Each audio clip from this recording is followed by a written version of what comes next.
Think of the Bhopal chemical accident disaster of 2 December 1984 that claimed thousands of lives. The April 20, 2010 oil spill in the Gulf of Mexico that killed aquatic life. The dumping of toxic waste on the Somali coast that affected Somalia's fishing industry, or the toxic air pollution that blanketed China, contributing to many deaths in 2010. The world today faces environmental dilemmas of alarming magnitudes. It has to deal with industrial and human actions that adversely affect the environment and ultimately human, aquatic, and wildlife. Zimbabwe is not spared and is sitting on a time bomb as some of its water bodies are polluted by the invasive alien water weeds, the water hyacinth. In an effort to tell the story of pollution in Harare's water bodies, a ZBC current affairs team visited Lake Chivero, Manyame, and Mukwivisi rivers. These water sources are choked by the water hyacinth, a free-floating aquatic weed which forms huge, thick mats on the water surface. The extent to which this alien invasive weed is clogging our water sources rings alarm bells for the future. The water hyacinth weed tracks its origins from Latin America. This weed is not native to Zimbabwe, it's a foreign weed. It came as a result of the cultural baggage. When we talk of the cultural baggage, it's the tendency of people getting into an area and bringing along with certain things from their mother areas or from their home countries. In this particular case, its origins can be traced back to Latin America. In Zimbabwe, the weed is spread to many parts of the country, choking its rivers, lakes, and dams. What is causing the rapid growth of this weed? One cause of the problem of water hyacinth in our water bodies, especially Lake Chivero, is pollution. And pollution comes from many sources, but they're just divided into two. They're either point sources or non-point sources. Point sources can be like your dumping sites, where industries maybe directly put their waste into our rivers that end up in Lake Chivero, like Mukwivisi. And then you've got non-point sources like the use of inorganic fertilizers in agricultural land. At the end of the day, Lake Chivero and the other rivers act as sinks for all those chemicals which end up in the water body, and they cause the proliferation of water hyacinth. Besides pollution of surface water by raw sewage disposal in the water sources, poor management of wetlands is also contributing towards contamination of both surface and underground water. The pressure that we have for infrastructural development has seen these wetlands being converted into concrete jungle, where infiltration is compromised. Its ecological services like the water purification is also compromised to an extent that when it rains, we quickly have flash floods because the rate of runoff is more than the rate of infiltration.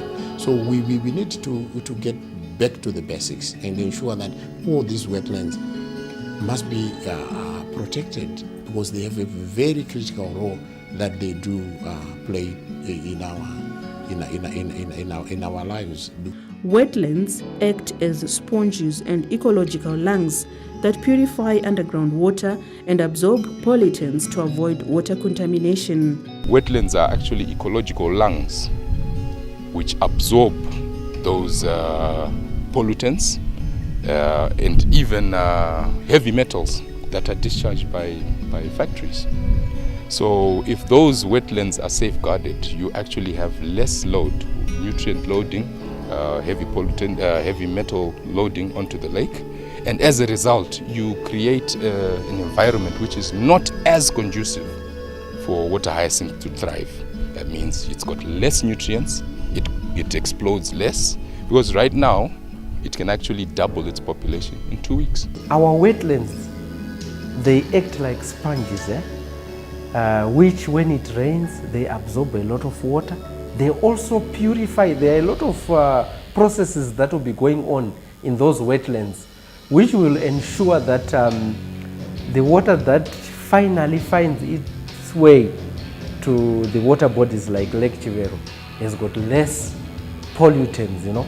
Harare is sitting on its catchment area. As such, effluent discharged and water that runs off the surface in the city finds their way to Lake Chivero, the main water body that supplies the capital with industrial, agricultural and domestic water.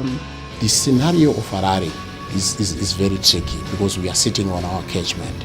So all the EOs that we do in the central business district, in the built-up area, will finally find their way into the rivers and streams and finally into Lake Chivero, where unfortunately that's where we draw our drinking water. Apart from polluting its surface water and the mismanagement of wetlands, Harare is also depositing water pollutants such as sediments, nutrients, toxic chemicals from industrial activities and pathogens from waste in its water sources. The main cause is the way we are actually polluting our water bodies. The main sources of pollution are coming from discharge of raw sewage into our water bodies, and also from agriculture. Because what happens is that when we have nutrients that are either coming from raw sewage or coming from our farming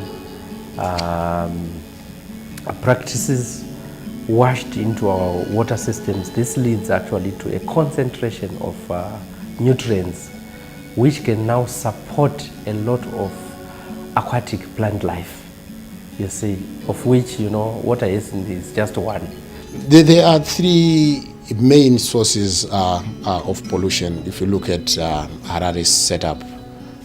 One is industrial effluent, where we're looking at the wastewater coming from the industry, and this we normally call it trade effluent. And ordinarily the trade effluent must be pre-treated first before disposal into the environment. The reason for the pre-treatment is you then allow the effluent to be released to the environment within acceptable limits. We mustn't have a lot of these highly polluted effluent getting into the environment because of the dangers that are associated with that. We also have agricultural activities that are also rampant in the urban setup due to the concept that we call urban agriculture. The urban agriculture also leads to pollution in the sense that most of the urban farmers are taking advantage of the open spaces that we have in the town, and these open spaces unfortunately happen to be the town's green belts, open spaces that were left for a purpose, probably because they are wetlands, they are waterways. But we have seen people moving in to do urban agriculture, and by the very fact that they use chemical fertilizers, when it rains, most of the chemical fertilizers are washed into the rivers and streams, and then they add on to the nitrates and phosphates, and this has a tendency of increasing the growth of the waterways in the rivers and streams. We also have the third category, that's about municipal effluent, where the municipal wastewater is also at times it finds its way into the rivers and streams. These nutrients provide food for water hyacinth that is choking Lake Chivero, its tributaries and other water sources surrounding the city. The problem with Lake Chivero is that it was built below the Harare city. Therefore, everything or most rivers that drain the Harare system carry all the pollutants, all the trash, and deposit it into Lake Chivero. And the major nutrients are phosphorus and nitrogen, which are the primary nutrients that are required by plants for growth. And as a result, these are in abundance. And as they are in abundance, this the exotic species, which is invasive, has found a very, very ideal environment for it to thrive. The plant turns water green and dirty, making it expensive to purify and unsuitable for drinking and other domestic use.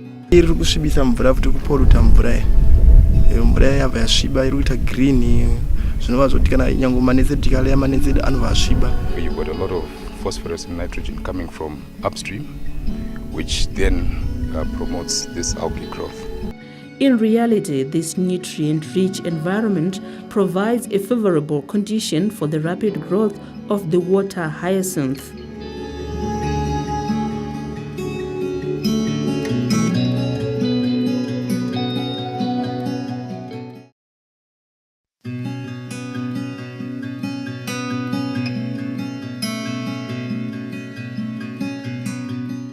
This fastest growing alien invasive species has an average yield of 100 to 140 tons dry matter per hectare per annum.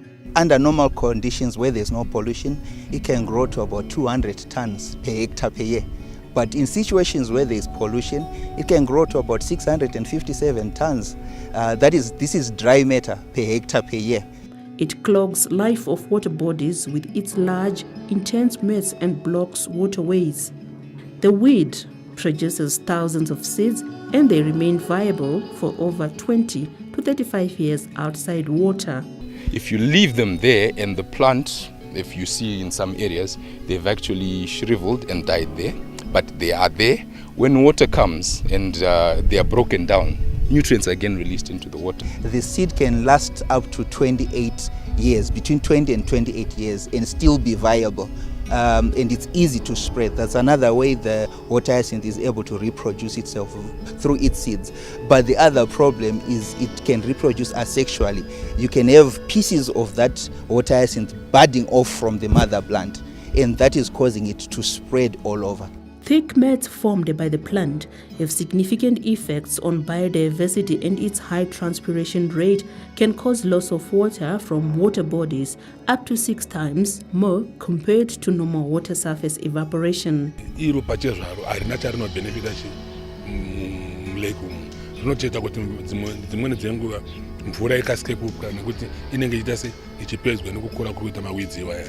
The ability of water hyacinth to overrun and outcompete aquatic habitat is beyond belief. The species can rapidly dominate natural areas and can dramatically alter the species composition, structure, and function of plant communities. It actually forms a mat, a layer on top of the water. And as it forms that layer on top of the water, it hinders the penetration of light to other aquatic plants. And light is crucial for photosynthesis, which is the process in which plants manufacture their food. And if they cannot do that, it therefore affects primary production. The expansion has serious economic, social, health, and environmental impacts. The problem with these waterways is they cover the topmost part, and thus it disallow sunlight to penetrate through, so you then have other species that would need sunlight. They are disturbed, so there is that disturbance of an ecological integrity. And the other thing, we have said that this water hyacinth quickly colonizes an area. It means it will only be the most dominant species. Aquatic water hyacinth demands a lot of oxygen. As such, it leads to the reduction of oxygen levels in the water bodies and creates an uninhabitable environment for aquatic life, reducing species diversity and affecting ecological balance. As many water bodies become clogged, by this water hyacinth, we are seeing an effect on the other aquatic life forms. For instance, if you look at fish, there is a time when a lot of fish die because they are suffocated. Because what this water hyacinth does, it uses up a lot of oxygen. Besides high oxygen demand, the weed also prevents direct sunlight to other aquatic species. then also depletes oxygen levels in the water. And if you deplete oxygen levels, oxygen is crucial for respiration, which is fundamental for life. And you can actually have a lot of deaths, not only of fish, the other aquatic life as well, the microscopic plants, algae, which are crucial for primary production, which feed into what we call the nutrient cycle, which feed the other levels above the plant level. Therefore, it affects the whole system.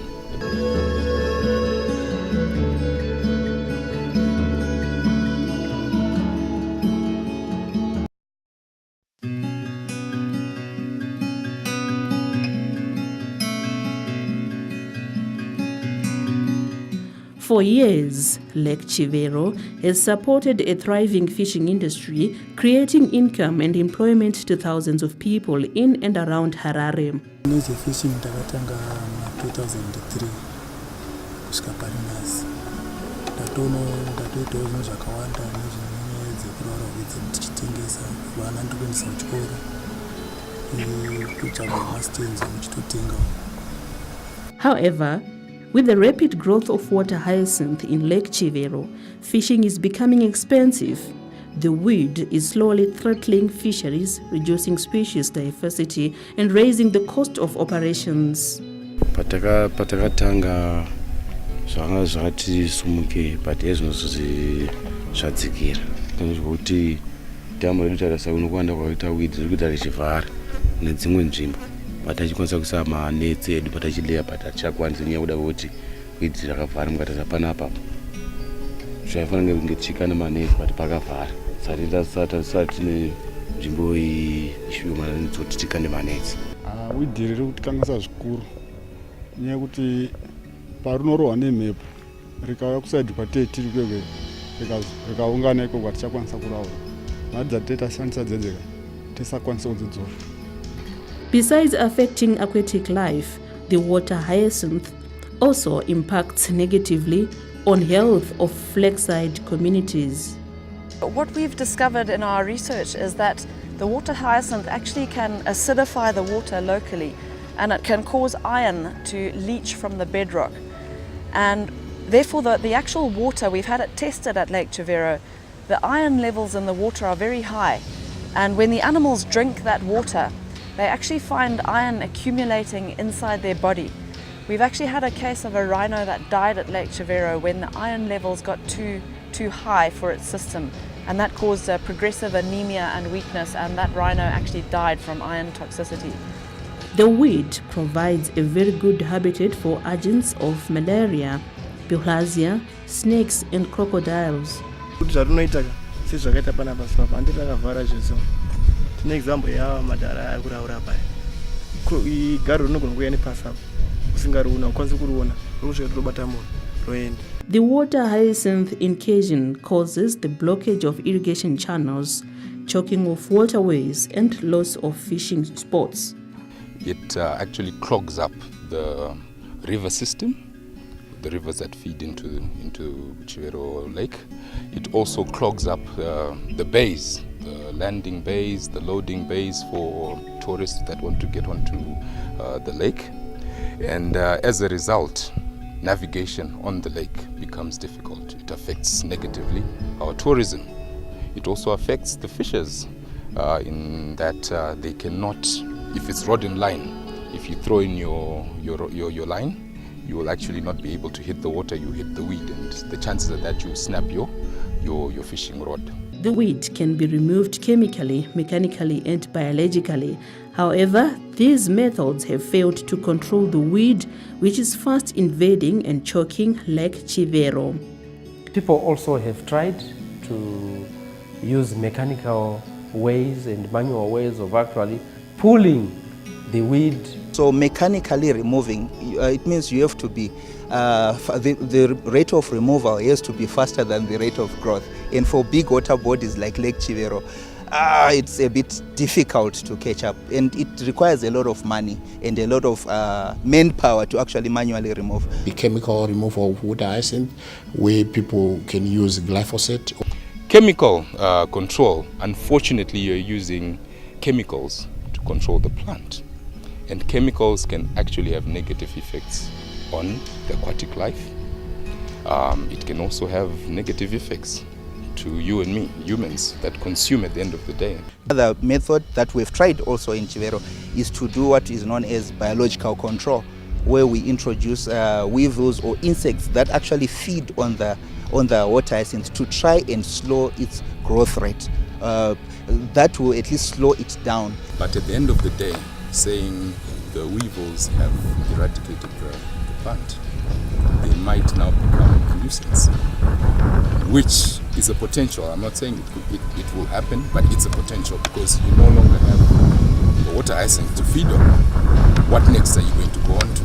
The cost of eliminating the water hyacinth is quite considerable, hence people are encouraged to avoid pollution. It will not be complete in terms of the removal as long as the water sources still get the nutrients, still get the phosphorus and the nitrates. So the best way in order to properly manage the water hyacinth is to ensure that all our rivers and streams and lakes are starved of the nutrients. This can only come when agriculture is done in properly designated areas, and then industries are 100% fully pre-treating their waste before disposal into the environment, as well as local authorities have 100% fully functional wastewater treatment plants, so that you do not have the raw sewage accidentally finding their way into the water bodies. As long as you have pollutants coming down in the amounts that they are in, we have the sewage systems that discharge raw sewage into the lake or the river which flow into the lake. Globally, a number of environmental protocols and principles have been formulated, adopted and signed to criminalize pollution. Under Section 95 of the Environmental Management Act, where all the local authorities are supposed to come up with the local environmental action plans. These are action plans which mainstream environmental issues, where on all the things that we do, it could be the issuance of the land, environmental issues will be considered. But as responsible citizens, do Zimbabweans need laws, principles or protocols to protect the environment? The way forward is combining research with all the stakeholders, because for us as the universities, we have been doing a lot of research, and we have actually made an effort to bring all stakeholders together, especially to talk about polluted water bodies like Lake Chivero. We've formed what we call the Integrated Lake Basin Management Committee, which is made out of different stakeholders from the government, made out of residents associations, made out of different universities and different NGOs, where we come together and ask the same question that you're asking us: what can we do? As researchers, we are saying we can do research.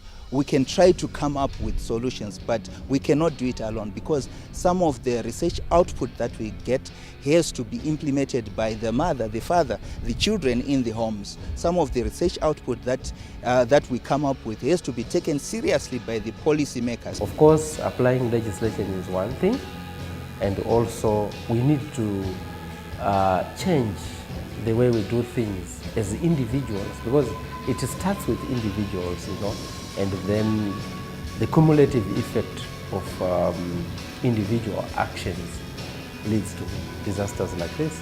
Therefore, what are the citizens supposed to do to create a safe and sustainable environment for future generations? After seeing the level of pollution, especially in the rivers that pass through most of the urban centers, like you have your Mukubisi, you have your Miami, that's in Harare. You also have your cold stream in Chinhoyi. It's also polluted. We also have Umguza in Bulawayo, Dora River in Mutare. The government then set up an interministerial cabinet committee on pollution, where all the line ministries, all the sector ministries are working together to ensure that pollution is brought to an end forthwith, because of the ripple effects that it has. We need to take decisive action, because currently, as you see, we are already having water shortages. Gone are those days where you would regard water as a ubiquitous resource. It's a very finite resource. So what we need to do now is to really make sure we act, you see, to solve this problem. Like I said earlier on, if we ignore this, it means all those recreational activities, we will not have them. It will also mean that our agriculture will not have enough food, because you know, currently with the effects of climate change, many people are saying we need to irrigate. But how do you irrigate, you know, from a clogged water system where even your pumping system becomes ineffective? Big companies, the City Council, the Environmental Management Agency, the Ministry of Environment, Water and Climate, and city residents, there is one thing to agree on. There is a price to be paid for the looming water disaster manifesting in Lake Chivero, failure of which to tackle the problem now, the future will judge us harshly.